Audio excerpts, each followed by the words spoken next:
Good afternoon, everyone. I'm Neil Love from Research to Practice, and welcome to Meet the Professor. As today we talk about the management of myelofibrosis with Dr. Ruben Mesa, the President, Atrium Health Levine Center Cancer, Executive Director, Atrium Health Wake Forest Baptist Comprehensive Cancer Center in Winston-Salem, North Carolina. We have a great faculty for this series. Dr. O did the first program. And later on, we're going to show you a survey that we did of the faculty of their usual treatment practices. As always, if you have any questions or cases you'd like to run by us, just type them into the chat room and we'll bring up as many of these as we have time. In the chat room is a 1-minute survey for you to take before and after the meeting. If you do that, we think you'll get a lot more out of this experience and we'll learn a little bit about you. Next week, we'll be doing a program with Dr. Van Cutsem on gastroesophageal cancer. Always great to speak with him. And then we'll be continuing our year in review series and now talking about AML with Drs. Daver and DiNardo. We'll get a little MD Anderson flavor there. Then we're heading to Washington. Every year we go to the ONS meeting to talk to oncology nurses. We're actually doing 10 programs there this year. So if you have any nurses or you're a nurse, in the Washington area, come on over or just check it out online. We know a lot of people end up listening to our webinars. If you're into podcasts, check out our Oncology Today series, including we put in the first program in this series, as I mentioned, with Dr. O. But today we're so thrilled to talk with Dr. Mesa about myelofibrosis. And as we do with all of these programs, first of all, just a reminder, we will be talking about non-FDA approved uses of agents, so refer to prescribing information. But as we do in all our Meet the Professor programs, we're going to actually present a number of cases from docs in practice.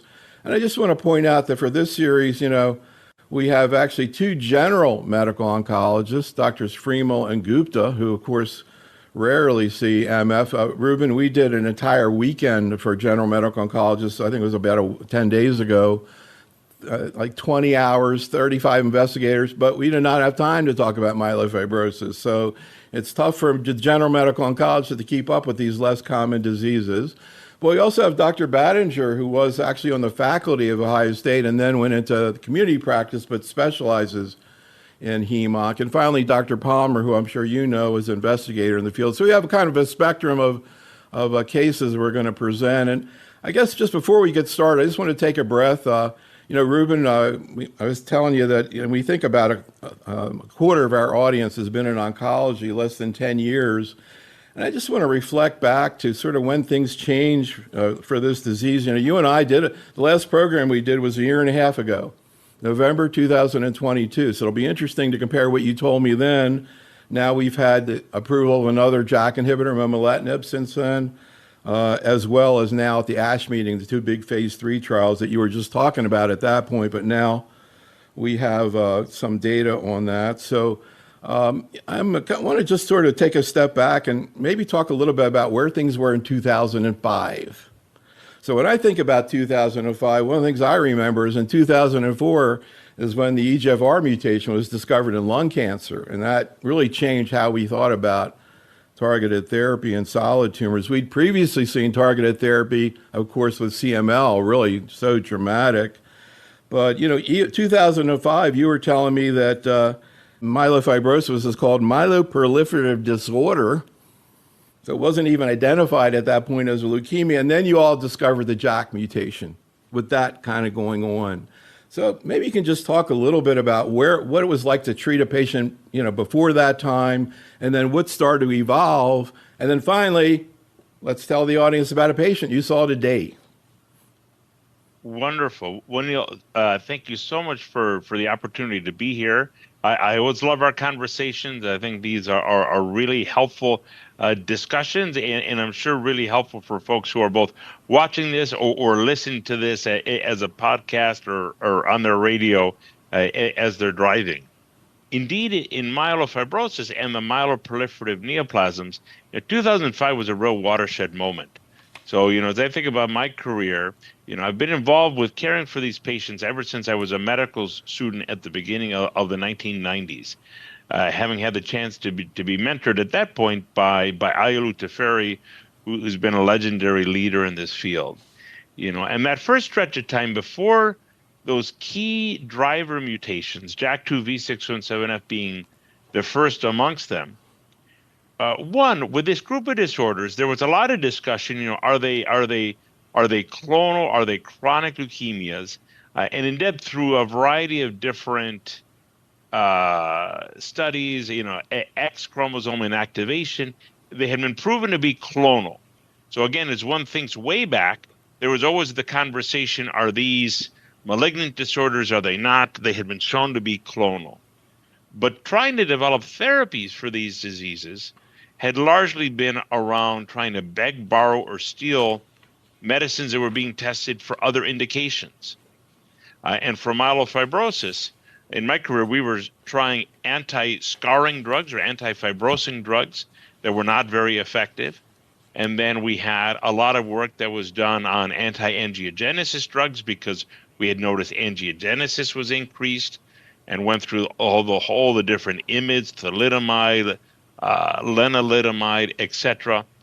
But we were largely trying to convince people to let us use their drugs to try to treat this disease of myelofibrosis. So 2005 comes out, and the seminal observation by William Venchenker and his group that the JAK2 V617F was present in half of patients with myelofibrosis, almost all of patients with polycythemia vera, and again, about half of those with ET. So a really important mutation. And that really led us to really changed everything. One, it gave much greater clarity who has the disease and who doesn't have the disease. Two, it really stimulated the development of therapies specifically for the disease. Now, we had the hope, you're exactly right. If one thinks at that era, we had already had an example, both in heme malignancies from CML, so the BCR-ABL inhibitors of imatinib, in particular at that point, and nilotinib and dasatinib that were being, being tested at that point, that those drugs completely made a transformational impact on CML. And we had gone from more superficial benefit with other things to drugs that led to a complete remission and a deep molecular response. And similarly, in lung cancer, the EGFR mutation, again, being able to inhibit that in patients with the mutation, really had a huge impact on the disease. We had evolved from that point of, use a drug and there's a 20% response rate, and you realize that it's because the 20% actually had the target that you were aiming for, and the other 80% didn't. So it was really in that context of both drugs being developed, as well as then the hope. Now, the hope initially, before we even started the JAK inhibitor, so there was a delta of 2005 was when the JAK2 V617F was discovered, and it was 2007 when we did the first phase 1 trial of ruxolitinib.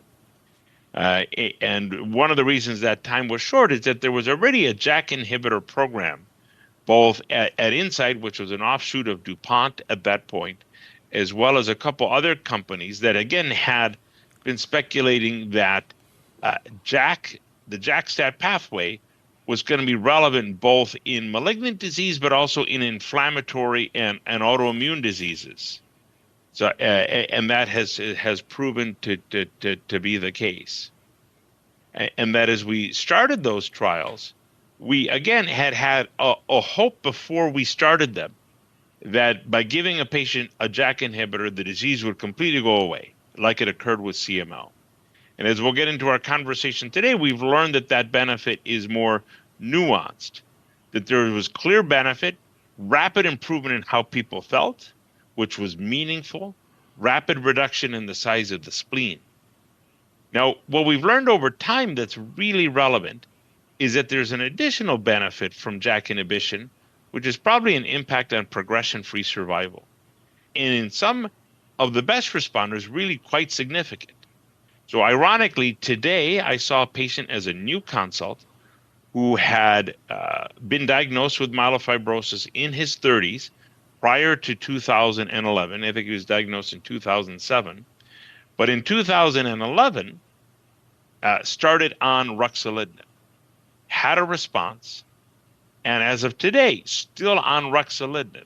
So well over 13 years later, without transfusions, without significant impact from the disease. Now, his spleen is enlarged, and at this point, it's a consideration of adjusting his therapy. But this is an individual who, based on our old prognostic scores, we would have expected to have passed away from the disease many years ago. And this individual is not alone. There are many others that kind of fall in this category. So it's really been a significant impact that falls perhaps short of that imatinib type miracle, but very impactful. So I want to kind of fast forward to where we are today, particularly as it relates to JAK inhibitors, because as we mentioned, now we've got 4 that are approved. I'm just going to show a few of the papers that we put in the slide set for people to check out and read that go through a lot of things we're talking about, mechanism of action of the JAK inhibitors. Also, there's a great paper comparing the JAK inhibitors in terms of their targets. Paper looking at ACVR1 that I want you to explain to me. This one was pacritinib, but I know it's an issue beyond that. Here's some more, sort of MOA data slides that sort of give some of the ideas about how these drugs work. But this is what I really want to focus on. I would like you to explain to me, or us, not only in terms of treatment of myelofibrosis, but also, as we saw at ASH, seems to be potentially related to treatment about polycythemia vera, where we saw that this peptide mimetic rusfertide in the REVIVE study seemed to do it. Patients had a lot fewer transfusions. There's a phase 3 trial. But what I want to do is kind of looking at these two approaches to this sort of model. Can you kind of go through the model and how it relates to myelofibrosis and MPNs in general? Sure. So this slide here really relates to hepcidin regulation, and the impact really on hepcidin for iron absorption and release. And you could think, if there's more hepcidin, it leans more toward the side of inflammation and for less iron absorption, and can be very much aligned with like anemia of chronic disease.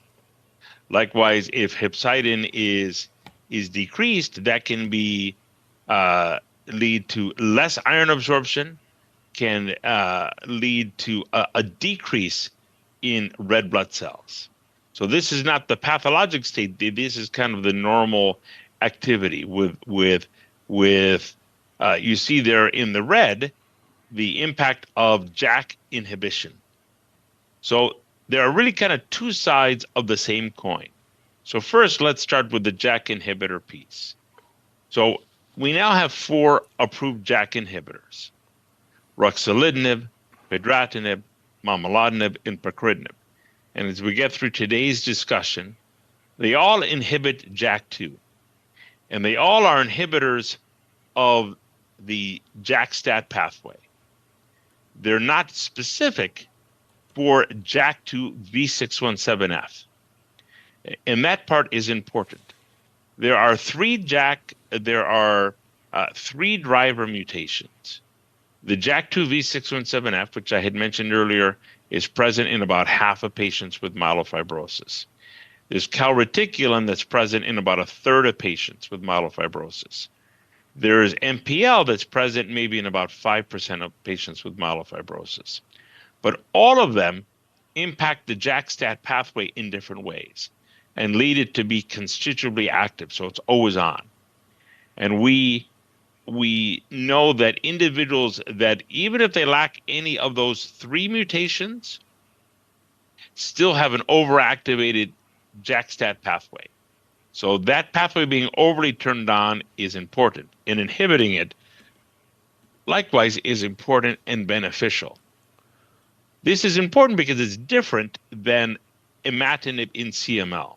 So in imatinib in CML, you have a molecule that's inhibiting only the mutant form, because BCR and ABL come together only in its mutant form in those cells, where the JAK2 V617F, it's a point mutation, but the medicines are not specific to the mutant form. So it's shutting down, it's decreasing JAK2 in all of the cells, and then having the both the benefit, but also some of the toxicity that comes from JAK inhibition is because of that lack of specificity that can lead to a drop in red blood cells or a drop in the platelets. Now, I mentioned that we have 4 drugs, and what we've learned from why there are 4 drugs is because they all have slightly different profiles. And in particular, there are 2 that have differing impacts on both anemia and or thrombocytopenia. Momelotinib for anemia, pacritinib for thrombocytopenia and anemia, in part because of some of their non-JAK2 impact. They hit other kinases and they hit other pieces. So, for example, both momelotinib and pacritinib are inhibitors of ACVR1. Where that leads to on this diagram is it leads to a decrease in hepcidin. In myelofibrosis, as a normal state, hepcidin is increased. It creates an anemia of chronic disease type situation, and it leads to anemia. So if you inhibit hepcidin, it decreases hepcidin, it improves anemia. What you showed from the prior slide, in polycythemia vera, the challenge is really the opposite. There are too many red blood cells, and our therapies, whether they're medicines or phlebotomy, are basically aimed at decreasing the number of red blood cells. So this is the flip side. So this study here presented by Ellen Ritchie with the medicine rusfertide, this here mimics hepcidin. So it increases hepcidin, and then it creates a state of, again, of pseudo anemia of chronic disease. So it decreases the number of red blood cells. So this is like a medication equivalent of a phlebotomy. So that one, it helps people get into a safer range for their number of red blood cells. But 2, the benefit is that they can decrease the red blood cells without then being iron deficient. And that is beneficial because iron deficiency can lead to fatigue or symptoms, and sometimes can really aggravate the baseline symptoms that patients with P. vera can have, as well as have a more steady control of the red blood cells. So I view these as they both really help to prove the point in that if you increase hepcidin, it decreases the number of red blood cells. If you decrease hepcidin, it increases it. So in myelofibrosis, decreasing it is helpful, and we're decreasing it through inhibiting ACVR1. If we give hepcidin, as we do with rusfertide, less red blood cells, and it helps to curb too many red blood cells in the setting of PV. So let me ask you a simple question. Maybe it's a naive question, but I think I hear this from oncologists. So it's really great that we have pacritinib for patients with thrombocytopenia. Again, label 50,000. But then and also momelotinib now for anemia. But do we know, have they been compared? And for example, has pacritinib been compared to ruxolitinib in patients without thrombocytopenia? And particularly long-term, or momelotinib, has it been compared to patients without anemia? I know in the trial in patients with anemia, it looked like it was similar, but what about patients without cytopenias? Do we know whether or not these drugs would be better in the long run? Yes. So with momelotinib, there was a phase 3 study called the Simplify-1 study that was in treatment naive, momelotinib versus ruxolitinib. They were equivalent for the reduction of splenomegaly. momelotinib in that analysis was slightly inferior as it related to improvement in symptoms. We've done some subsequent analysis after that point that suggests that it's probably closer to really being non-inferior. So probably relatively equivalent for those first two endpoints. And that there was then a difference as it related to those patients who were anemic. But the eligibility was not limited to those with anemia. We subsequently have had trials that were second line that focused solely on patients with anemia. With pacritinib, we do not have head-to-head data as it relates to those individuals without thrombocytopenia. Although we do have head-to-head in the PERSIST-2 study, where patients could be on best alternative therapy versus pacritinib, and some were on ruxolitinib. We do know that pacritinib still is beneficial in individuals even without thrombocytopenia. So there was the PERSIST-1 study, of which I had been the principal investigator. That was the original randomized trial of pacritinib versus best alternative therapy. And in that study, showed compared to BAT, pacritinib was superior for control of spleen and symptoms, but was a trial done several years ago, so it was not it did not have a direct ruxolitinib comparator. So a couple other questions in terms of long-term follow-up with ruxolitinib, and also related to your patient who got treated for so long. Weight gain, non-melanoma skin cancers, and viral infections, including herpes. What do we know about this in people on ruxolitinib, and did your patient have either any of those problems? So a very good question. So one, I'd say you really hit the nail on the head on the three things that I really do counsel my patients regarding potential toxicities with this. So one, ruxolitinib clearly can lead to weight gain. It clearly stabilizes. Part of that is because the hypermetabolic state that normally is present in the disease is gone. So people are used to eating more and they gain some weight. It may be more than that just because of some of the impact it has on leptin and some other factors. Two, the increase in non-melanoma skin cancers is real. I have patients certainly following with dermatologists, but that's a toxicity we really do need to watch for. There's a small subset of people in which that can really be a limiter that needs to move on to different therapy, where, and again, it's a small number, but it is real, where they have multiple non-melanoma skin cancers, sometimes even aggressive, and that can be a deal killer in terms of therapy.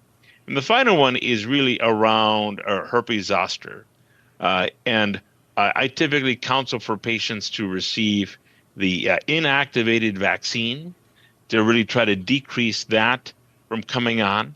There have been patients that have recurring zoster, and again, that too can be a limiter. Fortunately, this individual has had non-melanoma squamous cell that was removed with Mohs, but really only had one, but is a younger patient, so have to at least consider it as likely related. But the other two had not been a factor. So overall, really had tolerated it pretty well.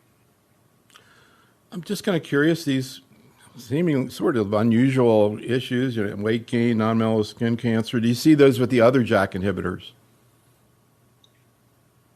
Certainly, ruxolitinib has both the advantage, but also wears the burden of having been the only approved therapy from basically 2011 to almost 2020, because fedratinib was approved in the fall of 2019. So almost a decade of really being the only therapy. So the long-term experience with ruxolitinib really is just dramatically more enriched than for the other medications. I think all of those are theoretically possible. Some are more tied to the inhibition of JAK1 than solely being with the JAK2. We've not seen as much of those three things in the other ones yet, but I do think that time can be a factor. All right. So do you want to make some rounds? These will Yes, be rocket absolutely. rounds.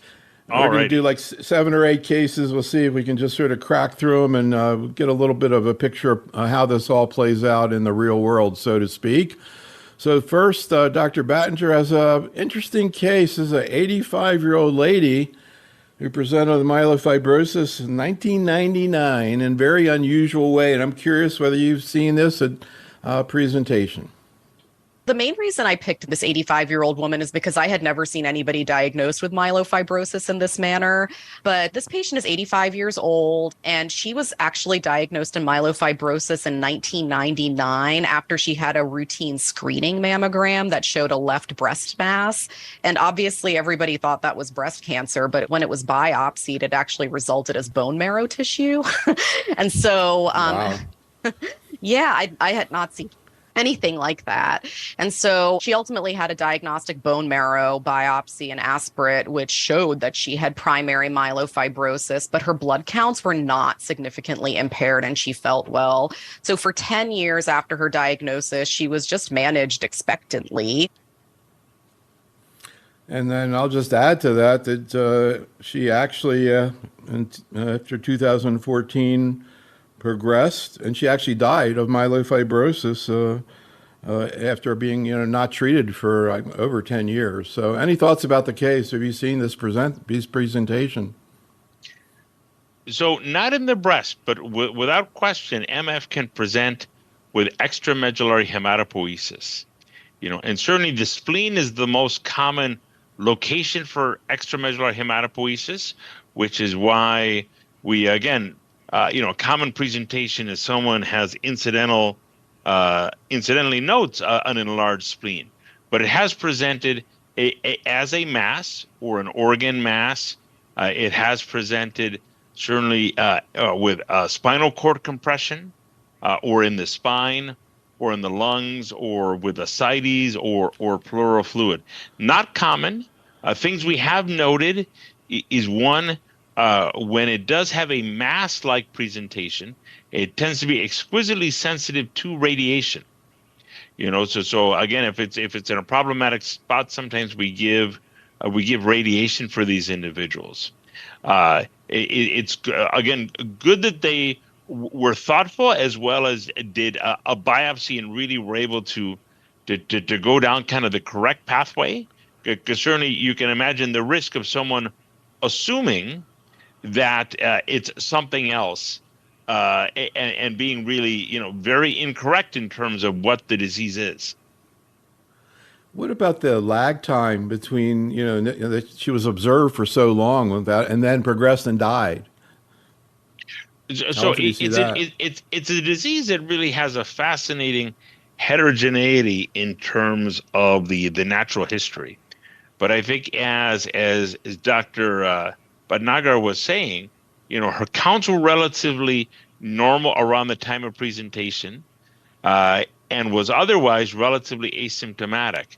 So a fascinating presentation, but the mass aside, had a relatively benign presentation that would have suggested somewhat latent disease.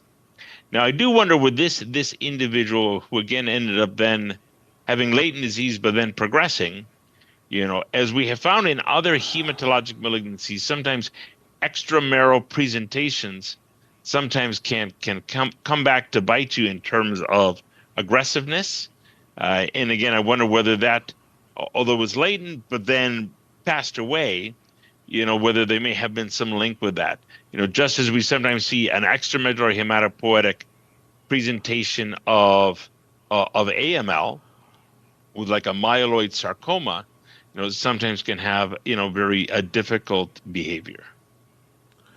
So this next case brings up one of the most common questions I hear from oncologists. In fact, two docs in the chat room have similar cases. Dr. Kumar has a 59-year-old patient, and Dr. Ghazal has a 45-year-old patient. For both of the cases, they want to know should they treat or not, which is the same question Dr. Freemel has. Here's her case. He was referred to me for elevated white count and platelet count. We eventually did further evaluation of the bone marrow biopsy, and the final pathology showed primary myelofibrosis was favored, less than 1% blasts. And he was feeling pretty well. I mean, he had some intentional weight loss, but no constitutional symptoms. He had a good support system. He just had the abnormal lab test, basically.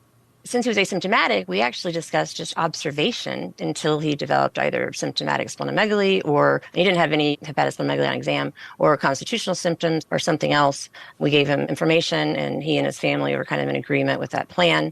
And then if he were to develop anemia, we would institute the ESA therapy, splenomegaly without anemia, probably hydroxyurea, splenomegaly with anemia, sort of my thought process there, then JAK2 inhibitor.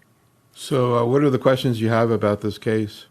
Well, I guess the first question is, did I do the right decision? I mean, would any providers have started any specific myelofibrosis treatment or medication for cytoreduction in this patient rather than just initial observation? And then second, let's say this patient was a higher risk on the DIPSS plus risk score.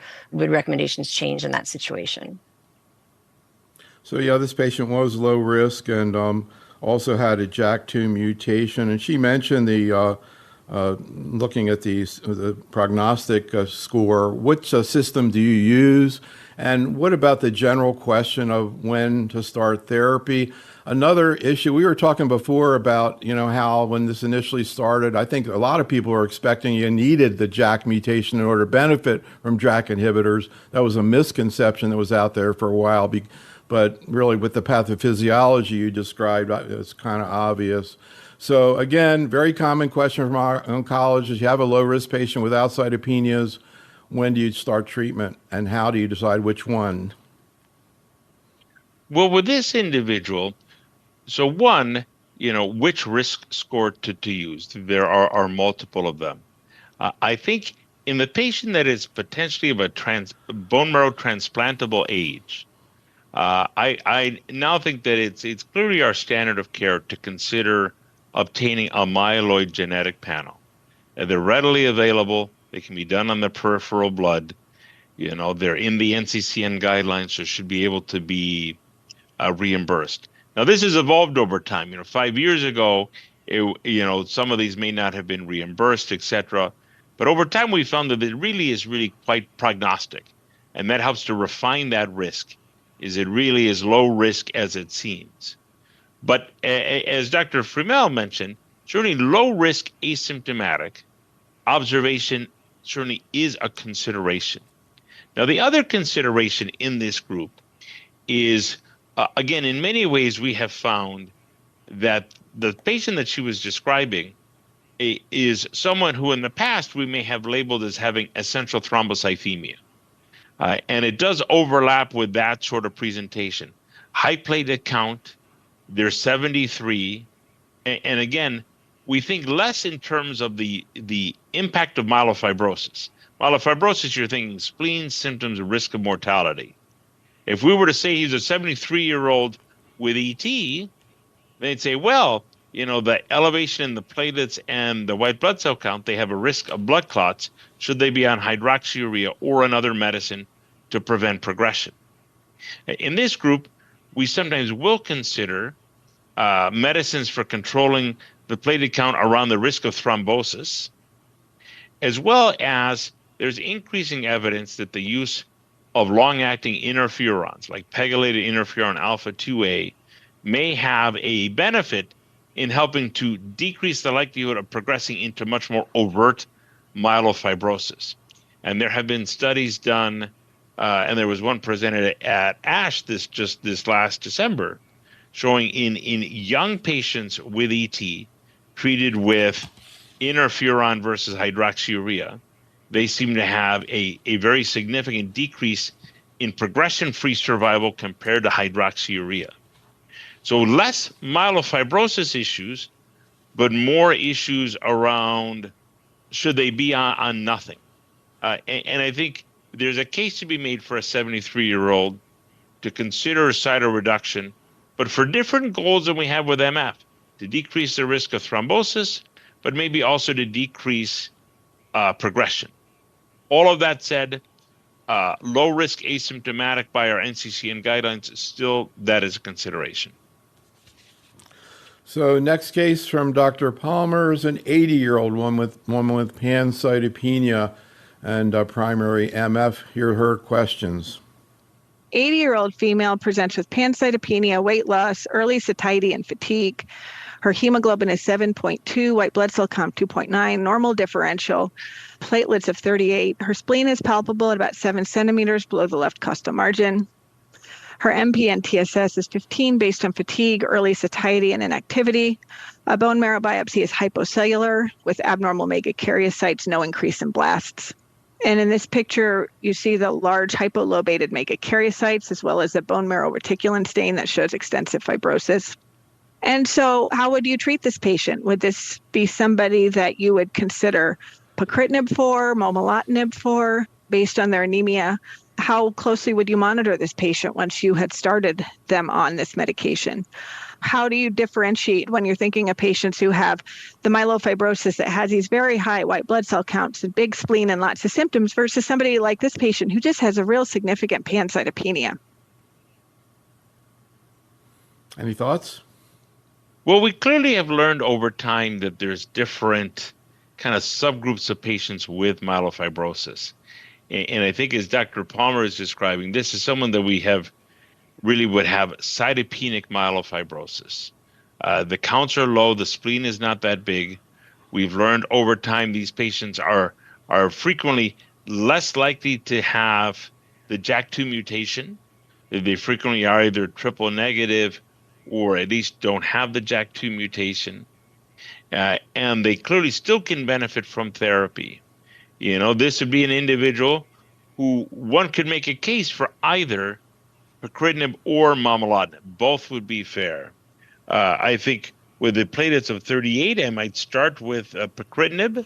That would be very reasonable. It certainly is on label pacritinib for patients with a platelet count of less than 50,000. That ability to inhibit ACVR1 may help to improve the anemia. Momelotinib also could be considered. We certainly have tested it in individuals with a platelet count of greater than 25,000 and can help with anemia. If they were transfusion dependent, that would have, I think, swing the pendulum more toward the momelotinib side, but they clearly overlap for an individual like this. And again, I would give the medication, 3 to 6 months to really see an impact. And then if it did not have the impact I wanted, then I would switch to the other one. Or clearly if there was, a lack of benefit or toxicity from one prior to that, then I would switch to the other one. So I was just fantasizing if you could do a trial of patients just like this patient, like 200 patients or something, and you compared ruxolitinib to momelotinib to pacritinib. Obviously, that'll never happen, but just kind of curious, what do you think it would show? And what do you think you would do in this situation?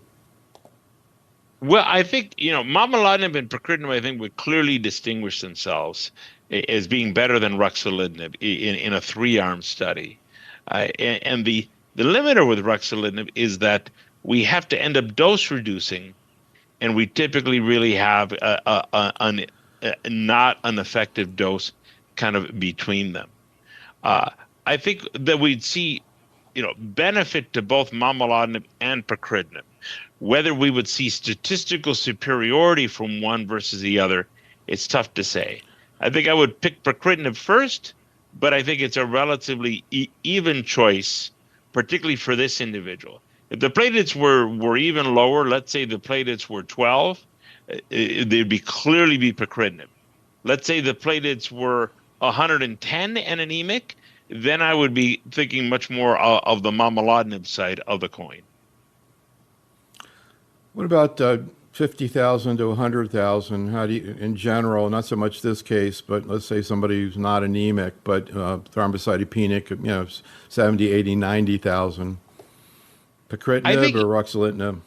Well, I think if they're that way, really, without any therapy, I certainly will be considering pacritinib. and the lower, I think, the stronger the case. In the PERSIST-2 study, we clearly had individuals as frontline who received pacritinib and really both had safety and efficacy. So that in the NCCN guidelines, it has the strongest backing for under 50, but 50 to 100, it's still a real consideration.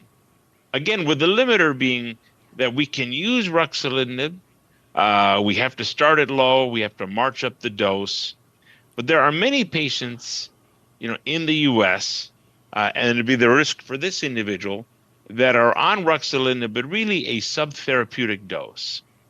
What we've learned over time is that being on a subtherapeutic dose really limits the impact. It still is probably better than nothing. So over time, we found that with most patients with MF that need therapy, being on a JAK inhibitor is better than being on nothing, even if the impact has been modest. But being on an effective dose of a JAK inhibitor is really the goal. So that comes to maybe the number 2 question from docs in the community, which is you start a patient with reasonable counts on ruxolitinib and then they become thrombocytopenic, anemic. Do you dose reduce or switch to pacritinib or momelotinib? I think at this point in time, now that we have more therapies, I think I would consider a switch. In the past, we used to ride out the dose to the best degree that we could, but now in the era of alternative medications, we know that probably the earlier an individual has a meaningful response, the better off they are. We know a bit of this from the COMFORT studies. Patients who were initially on effective ruxolitinib versus placebo, that even though the difference in crossover was just, 6 months, that led to a real difference in survival.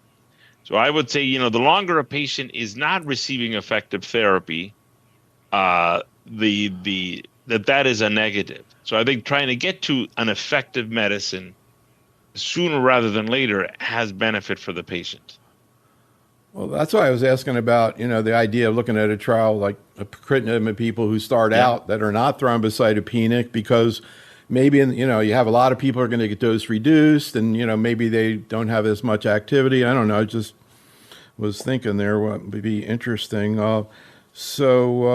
Let's take one more case, and then I want to talk to you about what happened at ASH, because, again, I'm hearing a lot of questions and things come up about this. This is another general medical oncologist, Dr. Ranju Gupta, 73-year-old man with a lot of medical comorbidities, long list, including active heart failure. Here's the case.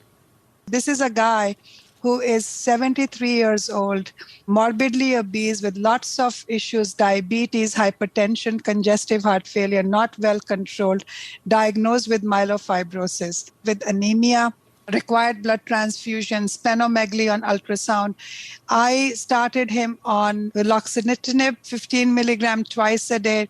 He did well. His transfusion demand came down. He had an admission with GI bleeding, after which he had some thrombocytopenia. So I had to reduce him to 10 milligram twice a day. And, because of his other medical issues, we never went up. And then over time, he has developed a lot of leukocytosis. His WBC count has gone up to 25,000 with, left shift myelocytes, metamyelocytes, the usual myelofibrosis part. Flow cytometry shows that it is still myelofibrosis, nothing else going on. So my question here is that what would be the next treatment? Should we just increase the dose of ruxolitinib to 20 BID, the full dose? This is a guy who has decompensated congestive heart failure, fluid overload. So would there be a better choice for him? Actually, I was thinking, I talked to her before momelotinib was approved, incidentally, but any thoughts about the case? Well, I think momelotinib actually it would be the therapy of choice. So one, anemia clearly is a negative for this individual. It's limiting the dose, and clearly it can impact the congestive heart failure. Pacritinib in earlier studies had some concerns regarding individuals with cardiovascular comorbidities.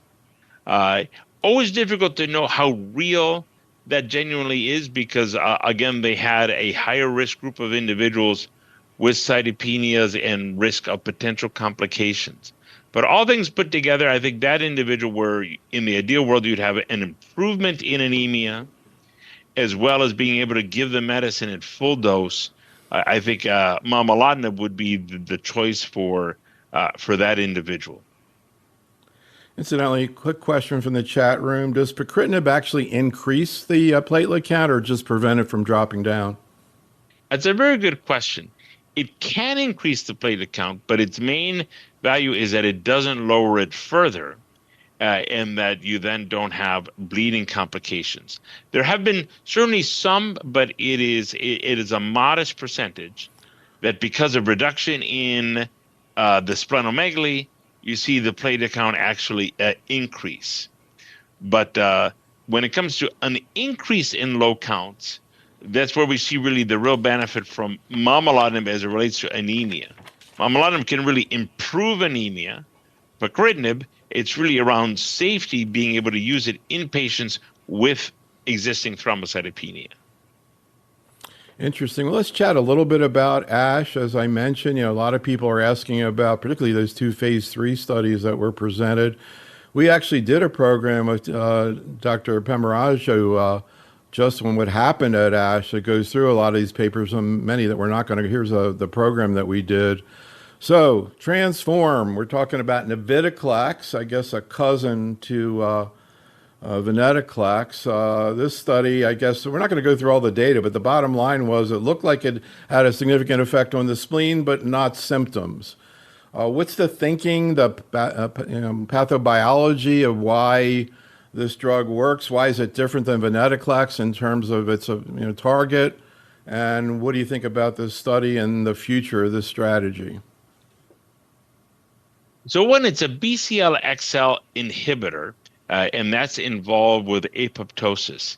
And actually, I had an NCI grant at the beginning of my career, a K award, when I was in the laboratory of Dr. Scott Kaufman, who had come to Mayo from Johns Hopkins, looking at apoptotic resistance. So actually, looking back, this is before the discovery of the JAK2 mutation. We had noticed that there was apoptotic resistance in the cells, and that there was this resistance that potentially could be leveraged. Navitoclax has a slightly different mechanism of action of venetoclax in that it's working for BCL XL, as well as it was preclinical models that suggested that it may have some benefit over venetoclax. It might be stronger, lead to more cytopenias or things of that nature. And in earlier studies had shown benefit when added on to JAK inhibition for patients with myelofibrosis. What was seen in the study was, one, a significant increase in reduction of splenomegaly compared to ruxolitinib alone. And then two, at least equivalent reduction in symptoms to ruxolitinib alone. Now, when one considers symptoms, one, you see benefit. So there was benefit. It just wasn't better than ruxolitinib. Now, of course, there's a trade-off there because, of course, you have two drugs. Two drugs may have more low-grade side effects.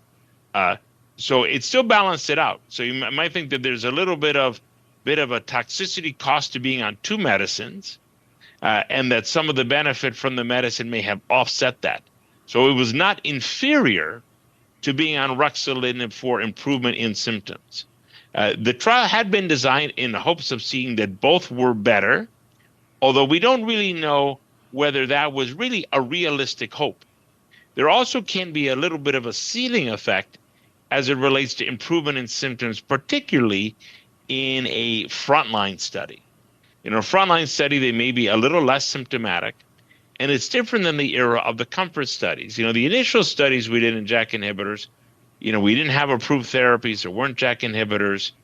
Patients had sometimes long-standing disease. They had really difficult disease. They had massive spleens.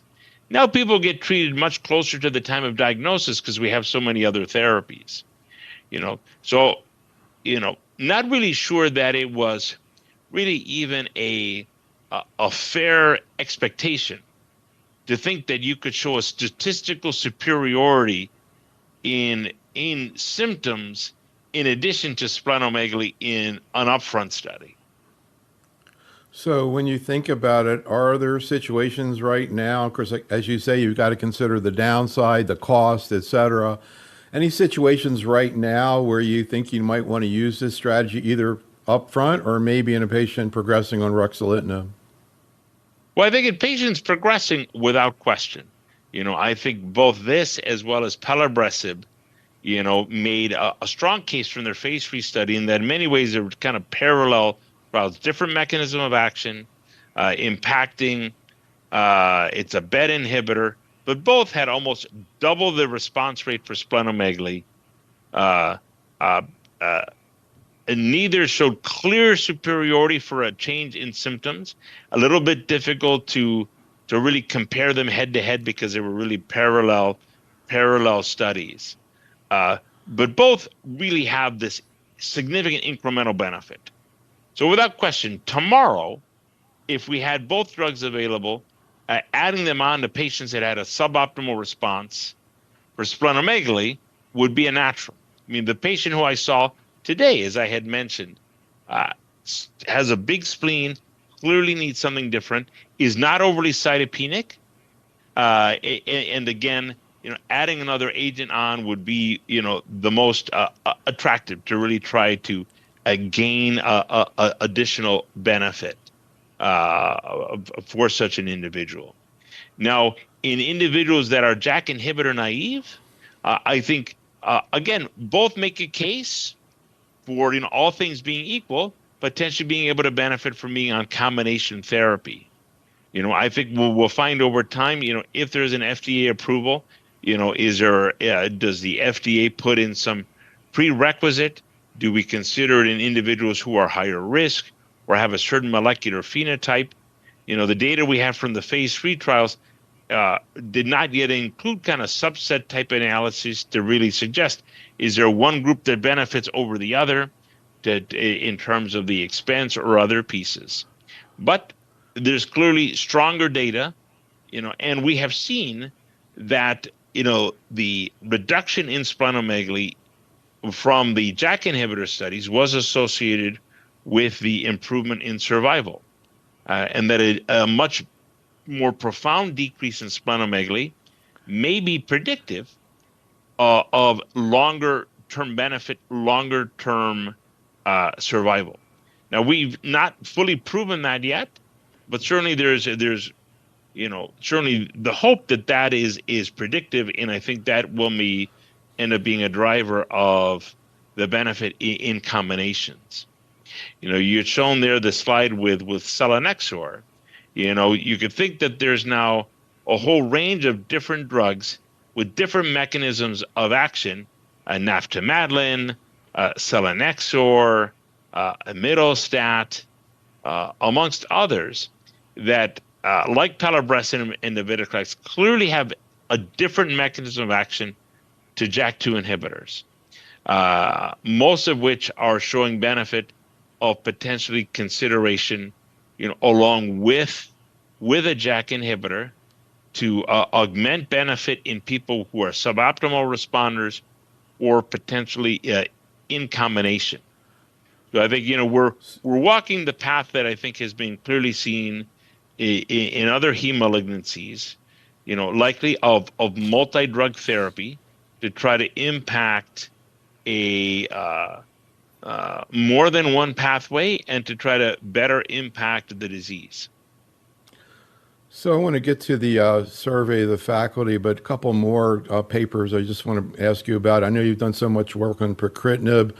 There were a couple of papers at ASH in terms of symptom benefit, transfusion response with pacritinib, also cytopenic myelofibrosis, looking back at PERSIST-2 and PACT-203. Any comments about these data sets? Well, one we have found, I think, with a range of these different analyses, one, improving transfusions matter. It has an impact on functionality, and probably has impact on survival, as well as, again, the benefit, the safety of using pacritinib in individuals with low platelets, but also that there can be a platelet response that kind of corresponds along with that. So I view kind of those as kind of a suite of additional analyses and studies that continue to show that these impacts in terms of cytopenias that both of these agents have are meaningful. They have a meaning likely in terms of survival. They have a meaning in terms of symptoms. They have a meaning that improvement in symptoms may improve not only quality of life, but really functionality, as measured by different indirect measures of kind of function and activities of daily living. So let's take a look at a couple of those questions we asked the faculty. A few case scenarios. 65-year-old patient, higher risk symptomatic disease. Didn't really get a good response to ruxolitinib at the standard dose. Counts are still okay. We asked people what they would do, and there's a kind of a mix. You say escalate the dose. Several people say that. This is how we do consensus. If people say two different things, that's not a consensus. Other people say switch to fedratinib. Any thoughts? Well, I would say, after 3 months, I might still consider trying to further increase the dose. I'd say if it had been 6 months and you had really achieved, a dose of 15 or 20 milligrams twice a day, and the counts are normal, then most certainly fedratinib clearly would be the choice. Fedratinib has a solid, 30-35% response rate in the second line setting. It really is underutilized as second line setting in the U.S. So certainly that's a strong consideration. But if it's only been 3 months, I might give it a while longer. So here's another scenario. Younger patient, 55 years old, presents with a big spleen and a lot of symptoms and a platelet count of 44,000. But with this age, everybody says transplant, which we've had several people in the chat room asking about it. So first, can you comment about how you might think this case through, and also in general, how you think through the issue of transplant in myelofibrosis? Although I think very much like the case before, one could make the case for momelotinib in this setting as well, but I think pacritinib would probably be the choice. But it shows you that it's a good teaching moment that even as I blew over this part, again, good to get all the facts. And I think in terms of what are the labs that really drive decisions between these medicines, the platelet count and the degree of anemia are really important considerations. This is an individual I clearly fear the long-term piece. So I do think that this individual is moving toward a transplant, and it's a question of how do we try to get a better response in the interim with a JAK inhibitor, because I think the mutations show a higher risk profile, and clearly they're only 55 years of age. So I think in this situation, try to get the best impact we can from a JAK inhibitor, pacritinib or momelotinib, and then the transplant. So the last thing I want to ask you about is another therapy that I was not aware of in terms of myelofibrosis, a very interesting one in particular. Mediterranean diet intervention that you guys looked at, and I really encourage everybody to check out the reference. We won't go into all the details. Bottom line is, I think everybody knows Mediterranean diet, more plant-based, not much fat, no meat, etc. You actually saw a benefit for symptoms. Is this a strategy that you use with your patients? Without question. So one, tremendous kudos to my colleague, Dr. Angela Fleischman, who brings, I think, a lot of scientific rigor to trying to decrease inflammation both through diet and other interventions with these patients. What we've learned is a chronic disease that if patients are eating poorly, they don't sleep well, and they're inactive, we clearly are going to have a hard time making them feel better. And I think what this trial showed, that if you take individuals who really have an unstructured or an unhealthy diet, and they follow the recommendations of a Mediterranean diet, that both has an impact in terms of composition that is less inflammatory, but also probably in terms of volumes and degrees of calories. One, they can clearly have a benefit, and two, they clearly can feel better. So it's an important piece. I frequently will tell patients, I probably cannot prescribe your way to feeling better solely with medications. Yeah, I wonder, whether this diet would work in other, inflammatory situations. The other thing I loved about that is that you all did two studies. The first with live, dietitians, and then you did it online and saw the same benefit, which I thought was really great. Yeah, no, so, without question, can be very helpful. So, Ruben, as always, it was so great to work with you today. I think everyone learned so much. Audience, thank you for attending. Coming back next week. I'm really looking forward to see what Dr. Van Cutsem has to say. He did the TOGA trial. I want to see what he has to say about TDXD and gastroesophageal cancers. Be safe, stay well, and have a great night. Thanks so much, Ruben.